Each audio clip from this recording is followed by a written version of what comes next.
اور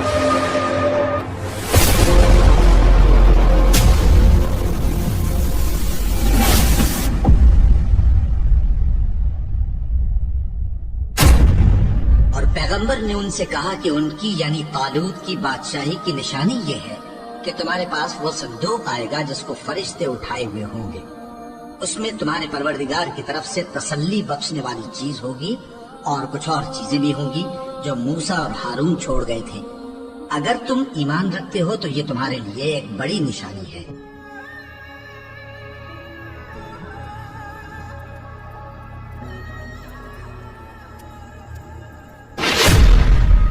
اعوذ باللہ من الشیطان الرجیم. بسم اللہ الرحمن الرحیم.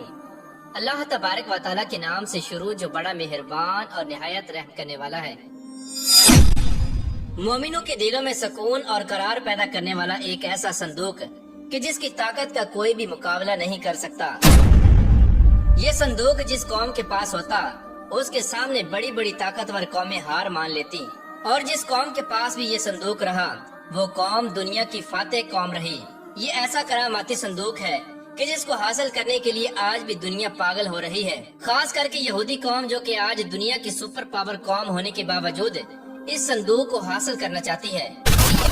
پیارے دوستو، آج کی اس ویڈیو میں ہم آپ کو اس صندوق کے بارے میں بتائیں گے کہ جس کا ذکر قرآن پاک میں تابوت سکینہ کے نام سے ملتا ہے. یہ تابوت سکینہ کہاں سے آیا اور اس تابوت سکینہ کو کس چیز سے بنایا گیا، اور سب سے پہلے یہ تابوت سکینہ کس کو ملا. اس تابوت کے اندر ایسی کون سی چیز موجود ہے کہ جس کو حاصل کرنے کے لیے یہودی آج پاگل ہو رہے ہیں، اور وہ اس تابوت کو حاصل کرنے کے لیے پوری دنیا کو تباہ کرنے کے لیے بھی تیار ہیں. اور اس کے ساتھ ساتھ آپ کو یہ بھی بتائیں گے کہ یہ تابوت آج کہاں پر ہے، اور آخر کار یہ تابوت سکینہ کس کو ملے گا. پیارے دوستو، ان تمام تر سوالات کے جوابات قرآن و حدیث کی روشنی میں آج کی اس ویڈیو میں ہم آپ کو بتائیں گے. لہٰذا آپ سے گزارش ہے کہ ہماری اس ویڈیو کو اینڈ تک ضرور دیکھیے گا. پیارے دوستو، اللہ تبارک و تعالیٰ نے اس دنیا کی ابتدا حضرت آدم علیہ السلام سے کی. جب حضرت آدم علیہ السلام جنت سے دنیا میں تشریف لائے تو ان کے ساتھ اللہ تبارک و تعالیٰ نے اور بہت ساری چیزیں اتاری. ان چیزوں میں ایک تابوت سکینہ بھی شامل تھا جو سب سے پہلے حضرت آدم علیہ السلام کو عطا کیا گیا. تابوت سکینہ کا ذکر اللہ تبارک و تعالیٰ نے قرآن پاک کی سورہ بقرہ کی آیت نمبر 248 میں کیا ہے. یہ تابوت ایک صندوق کی شکل کا تھا اور یہ جنتی تابوت تھا جس کو شمشاد کی لکڑی سے بنایا گیا تھا. اس تابوت کو تابوت سکینہ اس وجہ سے کہا جاتا ہے کہ اس کے ذریعے اللہ تبارک و تعالیٰ مسلمانوں اور مومنین کے دلوں کو سکون اور تسلی عطا فرماتا تھا. لہٰذا اسی سکون و قرار کی وجہ سے اس کا نام تابوت سکینہ رکھا گیا. حضرت آدم علیہ السلام کی زندگی میں یہ تابوت حضرت آدم علیہ السلام کے استعمال میں رہا. جب حضرت آدم علیہ السلام کا آخری وقت آیا تو حضرت آدم علیہ السلام نے اس تابوت کو اپنے بعد اپنے بیٹے حضرت شیس علیہ السلام کے سپرد کر دیا، کیونکہ حضرت آدم علیہ السلام کے بعد منصب نبوت پر فائز ہونے والے ان کے بیٹے حضرت شیس علیہ السلام تھے. لہٰذا اس وجہ سے یہ تابوت حضرت شیس علیہ السلام کو دے دیا گیا. پیارے دوستو، اس طرح حضرت شیس علیہ السلام کے بعد جو بھی منصب نبوت پر فائز ہوتا تو یہ تابوت اللہ تبارک و تعالیٰ کے حکم سے اس کے سپرد کر دیا جاتا. اس طرح یہ تابوت حضرت آدم علیہ السلام کے بعد انبیاء کرام سے ہوتے ہوئے حضرت یعقوب علیہ السلام تک پہنچا، اور حضرت یعقوب علیہ السلام ہی وہ نبی ہیں کہ جن کی نسل میں سے یہودی نسل کی ابتدا ہوئی. اور حضرت یعقوب علیہ السلام کے بعد یہ تابوت انبیاء کرام سے ہوتا ہوا حضرت موسیٰ علیہ السلام کی طرف پہنچا. حضرت موسیٰ علیہ السلام کو اللہ تبارک و تعالیٰ نے قوم بنی اسرائیل اور فرعون کی طرف نبی بنا کر بھیجا تھا، اور اس طرح یہ تابوت سکینہ قوم بنی اسرائیل تک پہنچا. جب اللہ تبارک و تعالیٰ نے حضرت موسیٰ علیہ السلام کی قوم کو فرعون کے ظلم و ستم سے نجات عطا فرمائی اور یہ قوم صحرائے سینا میں پہنچی اور کئی سالوں تک وہاں پر بھٹکتی رہی، تو اللہ تبارک و تعالیٰ نے اس قوم کے سکون اور قرار کے لیے ان کو تابوت سکینہ عطا فرمایا. اس وقت حضرت موسیٰ علیہ السلام نے اس مقام پر اپنی عبادت کے لیے ایک خیمہ تیار کیا، اور اسی عبادت گاہ کے اندر حضرت موسیٰ علیہ السلام نے ایک خاص جگہ مقرر فرمائی جہاں پر تابوت سکینہ کو رکھا گیا. اس طرح جب حضرت موسیٰ علیہ السلام کے بعد حضرت داؤد علیہ السلام کا زمانہ آیا تو حضرت داؤد علیہ السلام نے اس مقام پر ایک عمارت تعمیر کروائی. اس عمارت کو ہیکل سلیمانی کہا جاتا ہے. اس طرح ہیکل سلیمانی کی تعمیر کا کام حضرت داؤد علیہ السلام سے شروع ہوا، جس کو آپ کے بیٹے حضرت سلیمان علیہ السلام نے مکمل کروایا. اس طرح حضرت داؤد علیہ السلام اور حضرت سلیمان علیہ السلام اسی مقام پر اللہ تبارک و تعالیٰ کی عبادت کرتے جہاں پر تابوت سکینہ کو رکھا گیا. हैकले सुलेमानी को जिन्नात की मदद से बनाया गया, जिसके अंदर बेश कीमत पत्थरों का इस्तेमाल किया गया और इसकी दीवारें सोने चांदी की तख्तियों की थीं। इस हैकले सुलेमानी में जिस मकाम पर ताबूत सकीना को रखा गया उसका नाम अल कुदस था। प्यारे दोस्तों, इस तरह ताबूत सकीना हजारों सालों तक यहूदियों और कौम बनी इसराइल के पास रहा। इस ताबूत को चूँकि बहुत सारे अंबिया कराम से निस्बत थी, लिहाजा इस वजह से ये ताबूत बहुत ज्यादा मुकद्दस और बाबरकत था। प्यारे दोस्तों, इस ताबूत में ऐसा क्या था कि जिसकी वजह से बनी इसराइल की कौम हर जंग में फतह हासिल करती और दुश्मनों पर गालिब आ जाती। रिवायात में आता है कि ताबूत सकीना चूँकि अल्लाह तबारक व तआला की तरफ से नाजिल होने वाला एक खास ताबूत था और इस ताबूत के अंदर बहुत सारे अंबिया कराम के तबर्रुकात भी मौजूद थे, जैसा कि लोहे कुरानी और तौरात शरीफ की तख्तियों के टुकड़े और हजरत यूसुफ अलैहिस्सलाम का कुर्ता और हजरत हारून अलैहिस्सलाम का कुब्बा और हजरत मूसा अलैहिस्सलाम का आसा मुबारक और हजरत सुलेमान अलैहिस्सलाम की अंगूठी और मन्नो सलवा और इसके अलावा दीगर बहुत सारे तबर्रुकात जिनको अंबिया कराम से निस्बत थी वो इस संदूक के अंदर मौजूद थे। लिहाजा इस वजह से ये संदूक बहुत ही ज्यादा बाबरकत था। प्यार दोस्तों, जब कौमें बनी इसराइल कुफार के बड़े बड़े लश्करों से जंग करती और वो लोग तादाद में इनसे ज्यादा होते, जिनके बड़े बड़े लश्करों को देखकर ये कौमें बनी इसराइल डर जाती और इनके दिल कांपने लगते, तो उस वक्त ये लोग ताबूत सकीना को अपने सामने रखते और अल्लाह तबारक व तआला से दुआ करते। इस दुआ के बाद इस ताबूत से ऐसी बरकतों और रहमतों का नज़ूल होता जिसकी बदौलत कौमें बनी इसराइल के दिल पहाड़ जैसे मजबूत हो जाते और इनके दिलों से दुश्मन का डर निकल जाता और ये दुश्मन पर गालिब आ जाते। इस तरह अल्लाह तबारक व तआला कौमें बनी इसराइल के दिलों को ताबूत सकीना के जरिए सुकून और करार अता फरमाता और ये कौम हर मैदान को फतह करती।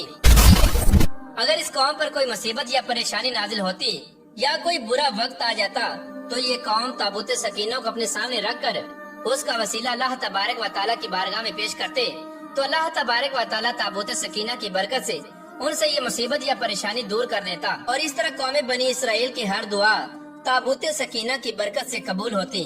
प्यारे दोस्तों, जब तक ताबूत सकीना कौमें बनी इसराइल के पास रहा ये कौम दूसरी कौमों पर गालिब रही और कोई भी इनको शिकस्त नहीं दे सकता था।